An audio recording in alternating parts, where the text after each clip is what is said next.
There is a huge push. In fact, some people are branding some of us that we are opposing the BBI. Hata hiyo ulisikia wapi? The last time the BBI, the first report came out, we all said we had no issues.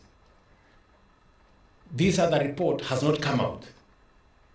So why would anybody want any Kenyan to support a document that they have not seen? Why is there a lot of drama to push for a document that Kenyans have not read? What is in it? Why are we being told about, I don't know, this term will be extended, another layer of government? Why? And why the blackmail? Why the threats? Why the push? Why don't we, as decent, reasonable people, discuss, have a conversation, have a debate, and let us put the people's interest before any other interest? Some of these people are shamelessly telling us that they are they want to change the constitution so that they can share positions. Shamelessly. I mean, surely. We have serious priorities in Kenya, and there is a huge disconnect between such people and the ordinary people in Kenya. The priority for ordinary Kenyans is the loss of jobs as a result of corona. The people who cannot feed themselves. The people whose businesses have been destroyed. That is priority. I don't know where they find these other priorities. Mheshimiwa Rais wa Jamhuri ya Kenya, Uhuru Muigai Kenyatta, Mheshimiwa Raila Odinga, Waziri Mkuu wetu wa zamani, ndugu yetu Mheshimiwa Kabudi, Waziri wa Mambo za Kigeni kutoka Tanzania, the Chairman of the Building Bridges Initiative Task Force, and your members, Your Excellencies, ambassadors, fellow leaders, and Kenyans, good afternoon. Hamjambo. I will not attempt to speak Kiswahili today because I do not command enough vocabulary to measure up to the standards that have been set. Therefore, I will restrict myself to English. Your Excellency, this is yet another historic moment as we write a new chapter for our nation. Today, as Kenyans, we have come together from all shades to have a conversation about our present and to project into our future. I want to thank you, Your Excellency, and former Prime Minister, for the courage that you had and the patriotism that you displayed when you decided that it is time for us as Kenya, democratic as we are, belonging to different parties as we do, but to also have a conversation, not talking at each other, but talking to and with each other. And this is the moment, Your Excellency, that your initiative with Raila Odinga has brought us to. I want to say, as a leader in Kenya, that this moment of uniting Kenya that has become part of your politics will go down in the history of our nation, that you went out of your way in every turn and in every occasion to bring this nation together. A very big chapter of your legacy will be around uniting the country. And Your Excellency, we want to thank God for this occasion.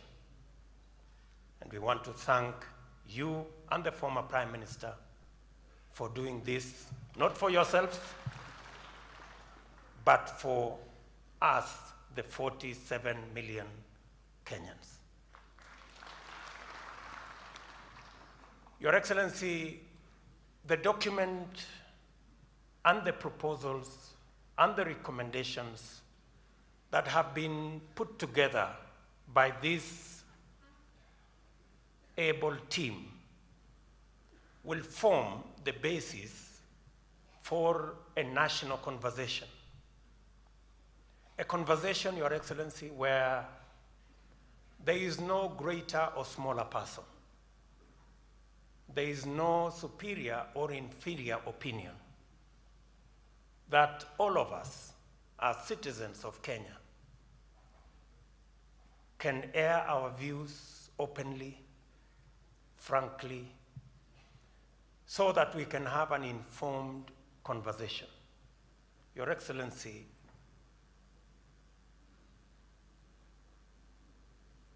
as we look forward to this moment,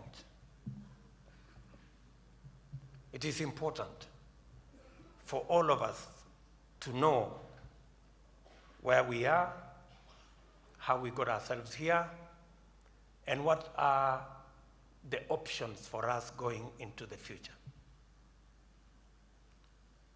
I am very happy that the document, the recommendations, and the proposals that have been put forward that will form the basis of our discussion, to a good extent, Your Excellency, informs us on how to build institutions to get our politics away from personalities and ethnicities to institutions that will carry all of us, irrespective of who we are, where we come from, the language we speak, or the political party we subscribe to. Your Excellency, the building of these institutions stems from the position that all of us, irrespective of who we are, irrespective of the power we wield, we must submit ourselves to the rule of law. That all of us, to be able to build institutions, we must submit ourselves to the rule of law. We must respect institutions that have been set up. And I am happy that there are proposals on how to build and enhance the institutions of governance, that we will have a robust, maybe constitutional, opposition that will make sure that government is held to account. And that in a contest, there will be no losers or winners, that everybody ultimately will have a role to play, whether you are in government or in the opposition, in taking our country forward. Your Excellency, therein are proposals on how to manage all our other affairs, including positions and power. But as earlier speakers have said, we must be careful that we do not, this process is not hijacked by the political class and be made a subject of sharing positions or sharing power alone. This process must not address the divide between the politicians only. It must address the divide, the huge divide between the haves and the have-nots, between the people who have jobs and the millions of young people who are unemployed. We must, as a matter of course and as a priority, make sure that this document speaks to the majority of Kenyans, their fears, their aspirations, their challenges, and look for their solutions. I am very confident that we have what it takes to make sure that we make the best of this document. Your Excellency, as this process moves to the next stage, majority of the issues, and I have to a good extent read the report last evening, majority of the issues that were canvassed by Kenyans were about ordinary people, jobs, businesses, our agriculture. And Your Excellency, you have set a perfect program under the Big Four program that will sort out our farmers, agro-processing, value addition, manufacturing, the whole housing program that will give us jobs for our young people. As we embark on this process, Your Excellency, we should accelerate the Big Four program so that in it we can also sort out some of the challenges that were enlisted under the proposals that were made by BBI. Your Excellency, going into the future, I want to agree with the leaders who have said that all of us as Kenyans must read this document for ourselves. We must interrogate. And the processes going into the future, I want to persuade us that from here going into the future, we should avoid a costly, potentially divisive, controversial processes that will divide us. It is possible for us to build consensus and arrive at the destination together, not divided.